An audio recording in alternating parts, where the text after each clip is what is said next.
Bonjour, voici la reprise des cours. Alors rapidement, nous avons fait toutes les diapos suivantes. Il y a pas mal de documents sur le NT pour vous aider à travailler. Nous en sommes arrivés à la tâche de jonglage comme une façon d'introduire la coordination intersegmentaire pour réaliser une performance. Donc il s'agit d'un jonglage avec 3 balles. Dans toutes ces diapos, nous les avions vues. Nous avons expliqué ce que c'était que le niveau de la tâche, c'est-à-dire l'objectif final, le résultat désiré. Il s'agit ici de produire une trajectoire bien spécifique avec les 3 balles. Ça s'appelle du jonglage en cascade. Et pour faire ce jonglage en cascade, il faut coordonner des degrés de liberté, c'est-à-dire des angles segmentaires entre les différents segments du corps humain, comme vous l'avez vu en cours d'anatomie. Alors en bas, les segments étaient définis et les angles pour chaque bras. Donc nous avions 7 degrés de liberté par bras, ce qui nous en faisait 14 au total. Ici, en zoomant sur certains de ces angles calculés en fonction du temps et représentés ici en fonction du temps avec différentes couleurs, on voit très clairement des comportements périodiques, cycliques, c'est-à-dire qui repassent toujours par la même position, et qui correspondent à chaque mouvement cyclique de la main gauche ou de la main droite. Et on retrouve ça au niveau des mouvements des poignets, des mouvements des coudes et des mouvements de l'épaule. Donc on a une grande organisation temporelle du timing entre les différents mouvements. Alors on a aussi d'autres types de relations temporelles entre les mouvements posturaux. Ici, on voit juste les pieds posés sur une plateforme de force qui mesure les forces de réaction au sol pour connaître les mouvements du centre des pressions, en anglais COP. On dit aussi centre des masses, projection du centre des masses sur le sol parfois, de façon un peu abusive. On a aussi la coordination, donc on a déjà vu entre les deux mains, ici représentée en vert, et la coordination entre les mains et le regard, ici, ou encore entre le mouvement des mains et la respiration représentée ici. Donc il y a un rythme respiratoire. Donc en rouge, la coordination entre les pieds pour représenter la posture et les mains. Voilà, donc on a différents systèmes qui sont coordonnés, de l'ordre qui doit apparaître à différents niveaux pour accomplir le but du jonglage. Alors la diapo suivante ici, c'est une proposition d'analyse des habiletés dans le jonglage. Alors ce travail a été fait, c'est indiqué en bas de la page dans un projet européen qui portait sur les habiletés, donc et la transmission des habiletés, les acquisitions des habiletés, donc l'apprentissage. Ici, il s'agit d'essayer de prendre une habileté assez compliquée, riche, et de la décomposer, de faire une proposition sur comment on peut décomposer cette habileté. Alors ici, l'habileté, c'est l'idée qu'on a un comportement intermédiaire, voire expert, qui est efficace, et que ce comportement que l'on est capable d'observer, là qu'on peut l'observer, chez quelqu'un qui est en train de jongler, il repose sur un apprentissage, et c'est ce qu'on appelle une habileté. Alors cette habileté, elle englobe beaucoup d'éléments, on l'a déjà vu, donc la coordination angulaire entre les différents segments, la coordination entre différents sous-systèmes, vision, respiration, coordination des mains, posture. Et ici, on va aller plus loin dans la décomposition. Alors les collègues qui ont fait ça, ils ont décomposé, vous voyez ici sur 2 axes, donc on a le jonglage, et on a un axe vertical où on retrouve des habiletés sensorimotrices, donc avec de la perception et avec du mouvement sensorimoteur, et des habiletés cognitives. Et ensuite, sur l'axe horizontal, on a toute une catégorie ici qui comprend la forme globale, en anglais global patterning. Pattern, ça veut dire patron, ça veut dire une forme, ça veut dire une structure. Et la deuxième catégorie ici, sur l'axe horizontal, c'est la précision locale. Alors je n'ai pas défini ce qu'on entend par les habiletés cognitives, mais les habiletés cognitives relèvent des fonctions cognitives, relèvent de ce qu'on appelle la cognition, c'est-à-dire des activités, on va dire, intellectuelles réalisées par notre esprit et qui reposent sur ce qu'on appelle des opérations symboliques, donc sur des symboles. C'est quelque chose que j'ai vaguement décrit, rapidement décrit dans le document supplémentaire d'aide au cours, qui est déposé sur le modèle du cours avec les supports de cours. Donc des activités symboliques, c'est la manipulation de symboles, par exemple, des symboles verbaux, des symboles langagiers ou des symboles imagés, qui nous permettent de raisonner, d'analyser, de planifier et de mémoriser aussi des choses en rapport avec nos activités ordinaires, l'activité de la vie, mais aussi des activités sportives ou des activités à forte contrainte motrice comme le jonglage. Les habiletés sensorimotrices, elles aussi, reposent sur des mémoires. Donc on va voir quelques-unes de ces catégories. L'idée, c'est de vous donner ici un exemple de décomposition en sous-habiletés pour vous fournir la matière à réflexion, à penser, pour faire de la décomposition d'habiletés, pour faire de l'analyse. Vous regardez un comportement d'un enfant, d'un expert, d'une personne déficiente, qu'elle soit malade, qu'elle ait une pathologie, une tendinite, une fracture, ou qu'elle soit âgée, ou alors un expert ou un enfant que vous accompagnez pour améliorer son geste, son habileté, pour gagner en performance ou éviter les blessures, enfin tout un tas de critères de performance. Eh bien, se pose à vous le problème d'un diagnostic, d'une analyse, avant de pouvoir trouver des solutions. Il faut pouvoir regarder, voir s'il y a un changement, voir s'il y a une amélioration entre un pré-test et un post-test. Pour ça, il faut faire une analyse, il faut décomposer. Et au départ, quand on regarde une habileté motrice, eh bien, on a du mal à décomposer parce que c'est très cohérent, c'est très rapide, il y a beaucoup de choses qui bougent en même temps. Et donc, il faut avoir des outils intellectuels pour se faire des catégories et pour essayer d'analyser différents niveaux de l'habileté et de la décomposer. Alors ici, c'est une proposition. Donc vous voyez dans les catégories cognitives, il y a une catégorie qui porte sur l'organisation perceptive, une catégorie qui porte sur les procédures, c'est-à-dire l'ordre des événements, des éléments, les actions, une catégorie qui porte sur des stratégies de régulation. Le coping en anglais, c'est faire face à des problèmes. Donc il faut des stratégies pour gérer des problèmes éventuels qui se posent, des erreurs, comment les corriger. Donc tout ça, c'est la catégorie cognitive. Et puis dans les catégories sensorimotrices, on a une catégorie coordination bimanuelle, on a une catégorie perception par le toucher. Forcément, les balles, c'est très spécifique, il faut pouvoir les attraper, les lancer avec précision. Donc il y a une perception par le toucher, une perception cutanée qui est très importante. Il y a une catégorie coordination entre l'œil et la main, vision et main. Donc il y a vraiment nécessité de mettre en place une régulation des mouvements des mains sur la base de la vision. Et il y a une catégorie finale qui a été proposée qui porte sur l'équilibre et le contrôle postural. Voilà. Sur l'axe horizontal, on a dans la grande catégorie forme globale la gestion du timing entre les mains. Alors littéralement le timing des cycles de main, loops ici doit être traduit par cycle des mains. On a une catégorie coordination des mains, des balles et de l'ensemble du corps.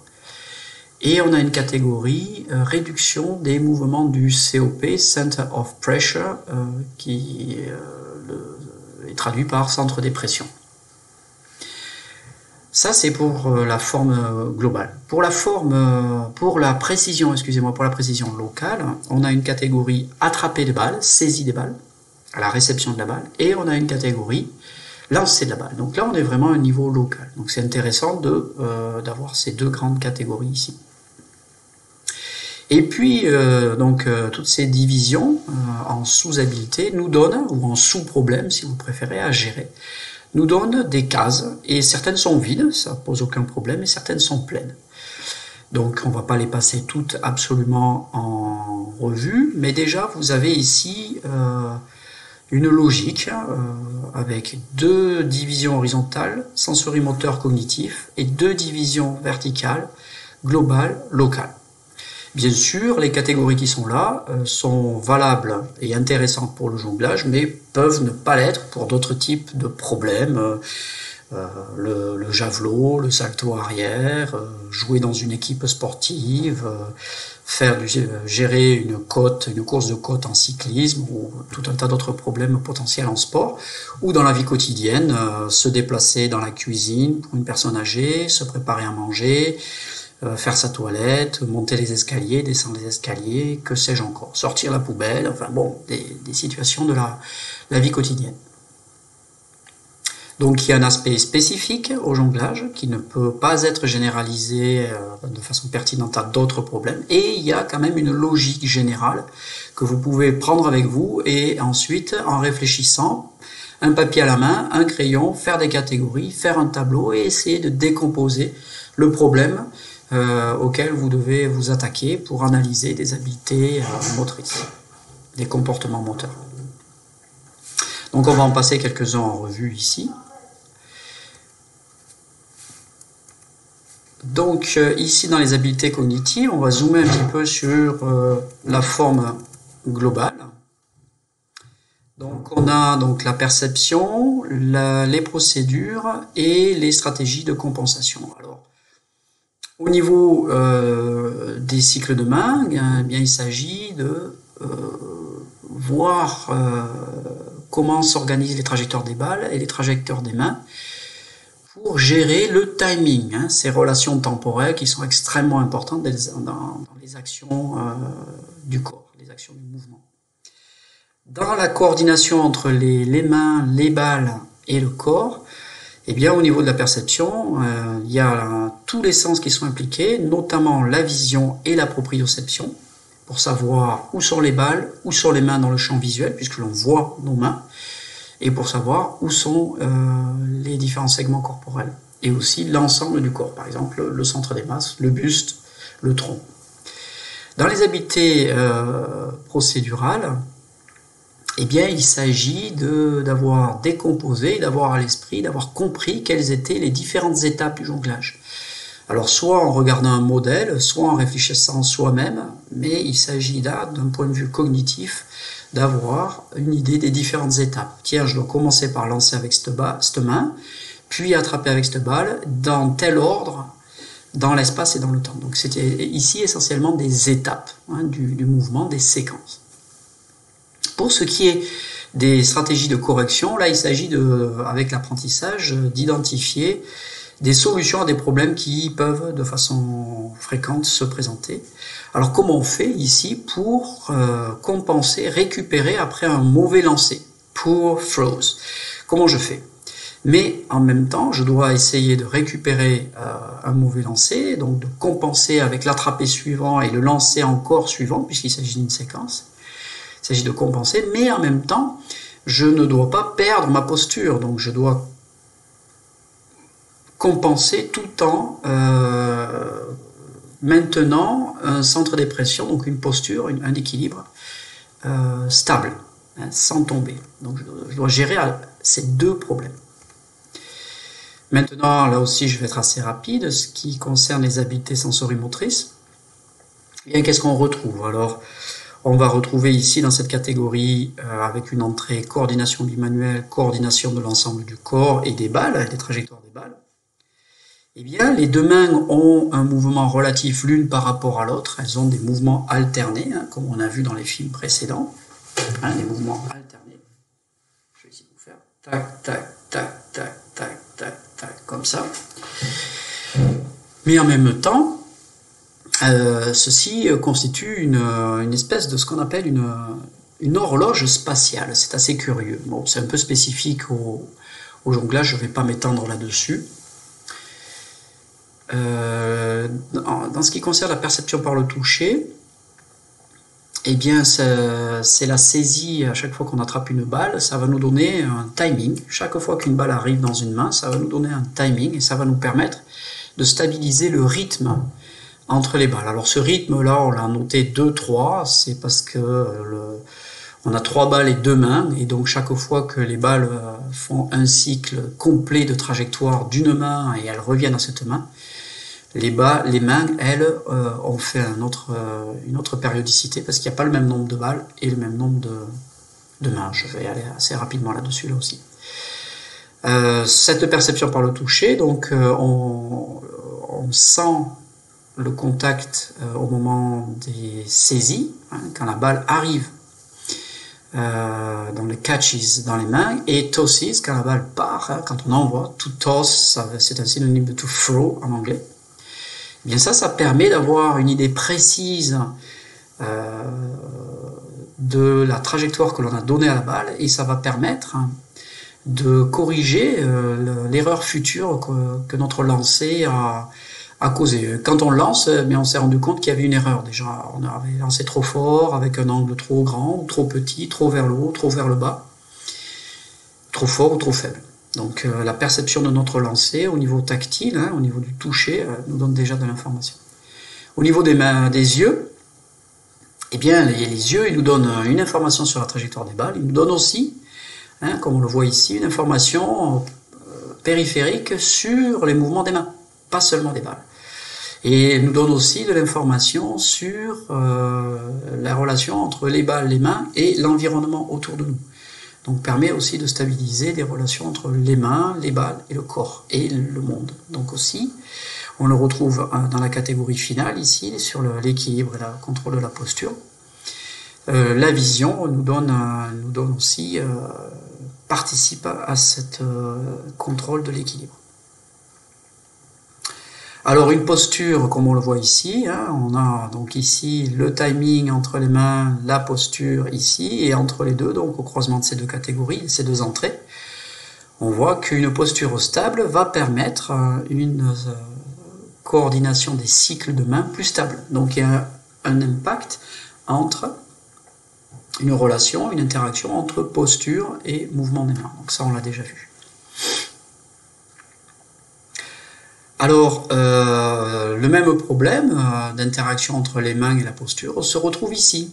On a une entrée coordination bimanuelle et une entrée réduction des déplacements du centre des pressions, et on voit que si on a un bon mouvement des mains, alors on aura besoin d'une correction plus faible, plus réduite, plus simple des mouvements du corps. Donc on voit avec ces deux entrées, ici, et d'autre part ici et ici, des interactions entre posture et mouvement des mains. C'est un peu compliqué, je vais un peu vite, mais c'est des indications que, en faisant des catégories de la sorte, on peut avoir des entrées assez riches et assez intelligentes.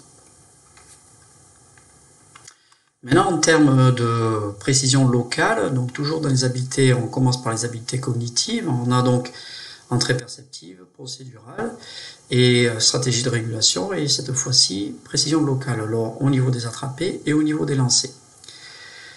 Alors la vision, la perception, mais c'est pas seulement la vision, l'organisation perceptive nous permet de diriger l'attention sur l'endroit où on doit faire la saisie. Donc la cognition, on a compris à quel endroit on devait faire les saisies, on a compris aussi à quel endroit on devait faire les lancers et quelles étaient la direction des lancers. Donc ça, c'est quelque chose qu'on a compris. Ça fait partie de l'organisation perceptive, les endroits de l'espace. Au niveau des procédures, on comprend quelles sont les différentes étapes du lancer. La même chose aussi au niveau des attrapés, du catch, et ensuite des lancers. Donc comment je dois ouvrir ma main, à quelle hauteur, comment je dois amortir la balle pour pas qu'elle sorte de la main, à quel endroit de la main je dois les saisir. Et idem pour les lancers, il y a aussi une procédure à suivre sur la façon de lancer.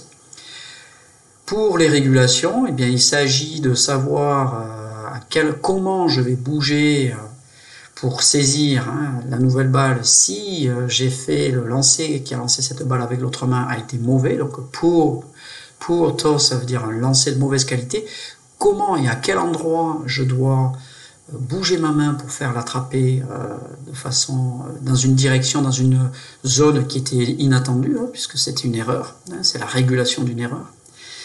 Et ici aussi, si j'ai fait un lancer précédent qui est de mauvaise qualité, comment avec mon lancer suivant je vais pouvoir compenser?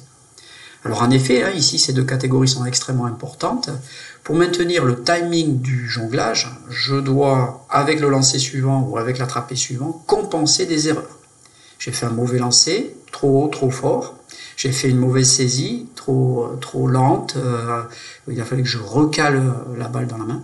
Et bien, dans l'attrapé suivant et le lancer suivant, je vais essayer de compenser en gagnant du temps ou en ralentissant pour maintenir l'équilibre temporel, la coordination temporelle du jonglage.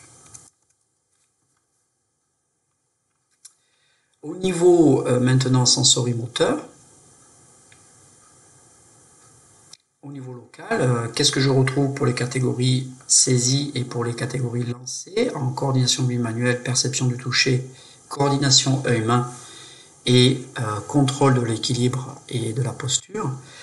Eh bien, au niveau coordination bimanuelle, je dois avoir des saisies qui sont très lisses. Alors, smooth, ça veut dire lisse en anglais, ça veut dire harmonieux, ça veut dire sans choc, ça veut dire régulier, ça veut dire doux, hein, une saisie qui est douce, qui va faire en sorte que la balle se retrouve au bon endroit dans la main et je n'ai pas besoin de la ressaisir, de la recaler dans ma main.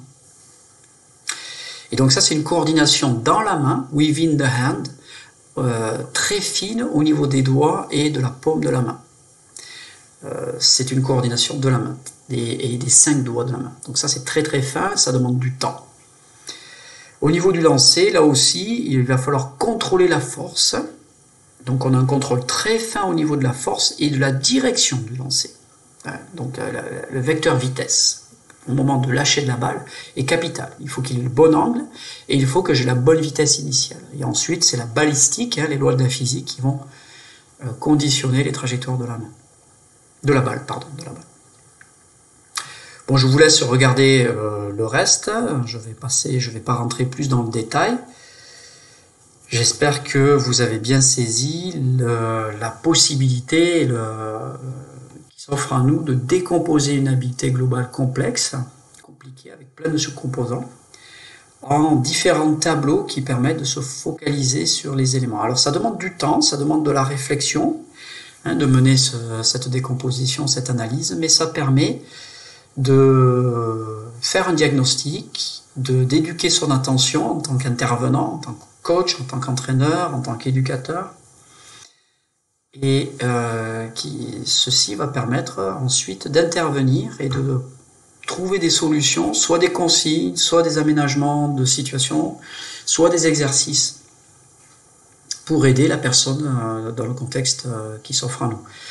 Alors, ce qu'on voit aussi à travers cette décomposition, c'est qu'éventuellement, il y a des personnes qui vont être douées dans la perception par le toucher, des personnes qui vont être douées dans la coordination bimanuelle, des personnes qui vont être douées dans la coordination entre la vision et le mouvement, des personnes qui vont être douées dans le contrôle postural.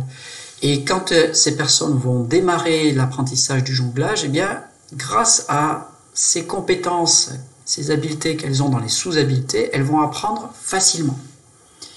Et très rapidement, les problèmes de saisie de balle, de lancer de balle vont être réglés. Quelqu'un qui va faire du handball, par exemple, va apprendre à jongler très facilement parce que ses habiletés locales sont déjà développées chez cette personne. Elle sait bien attraper des balles et bien lancer des balles.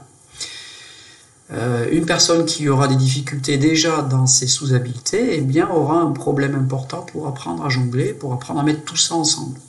Donc ça vous permet aussi de voir des débuts de transfert entre des habiletés initiales que possèdent les gens et l'objectif final ici, apprendre le jonglage, mais ça pourrait être autre chose. Donc ça permet de poser un diagnostic initial. Tiens, un tel enfant, il a des difficultés d'interaction avec la balle. Alors ça va être difficile de gérer 3 balles alors que déjà avec une, il a du mal. Tel autre enfant, non, il est déjà débrouillé, donc cette étape-là, elle ne va pas gêner la mise en place des étapes suivantes de coordination globale. Et donc tout ça, ça nous amène aussi vers des réflexions de type transfert d'habileté d'un domaine vers un autre et d'identifier où se trouve le problème. Ah non, le problème, c'est pas un problème de timing, le problème, c'est simplement un problème d'attraper une balle, par exemple, ou un problème de posture. Voilà. Donc ça nous amène vers d'autres types de problèmes. Alors ici, pour le jonglage, les différents éléments essentiels du jonglage, mais je vais passer là-dessus, c'est pas très important pour nous parce que c'est un peu spécifique au jonglage. Ce qui est intéressant pour nous, ce sont les catégories. Alors ici, ce sont les 5 sous-problèmes, 5 tâches principales du jonglage. Ce qui est intéressant, ce sont les catégories générales, pas les aspects spécifiques. On n'aura pas à se à se le rappeler. Donc essayez de lire ça et de le traduire de votre côté. Alors vous pouvez bien sûr, si vous avez Internet, utiliser les traducteurs en ligne, par exemple le traducteur de Google, qui vous donne une approximation de la traduction en français. C'est pas parfait, mais c'est pas non plus complètement imparfait. Et ensuite vous finissez de traduire vous-même avec vos compétences d'anglais. Donc il y a une catégorie temporelle, les cycles de main, on l'a déjà vu. Il y a une catégorie générale, coordination du corps, donc de l'ensemble des sous-composants. Il y a une catégorie minimiser le mouvement des centres de pression, motion of the center of mass, hein, c'est centre des masses, ou centre des pressions, COP, on l'a déjà vu, donc c'est la catégorie équilibre, ne pas tomber. Il y a une catégorie lancer, donc il y a une très grande finesse nécessaire dans les mouvements des mains, donc des doigts, c'est une habileté très très fine. Et il y a une habileté qui est liée, qui concerne là aussi la main, la saisie, l'attrapé de la balle. Donc là aussi, une coordination au niveau de la main, à l'intérieur même de la main. Au niveau des habiletés sensorimotrices, on se retrouve avec les habiletés bimanuelles, les habiletés de posture, les habiletés de perception par le toucher, la grande finesse du toucher au sein de la main, et les habiletés liées à la coordination œil-main. Ça aussi, la mise en place de la relation entre la vision et le mouvement de la main est très important. Au niveau cognitif, on a l'organisation perceptuelle, on a vu, comprendre quelles étaient les trajectoires des mains, les zones d'attraper, les zones de lancer, comprendre aussi l'organisation entre main et balle.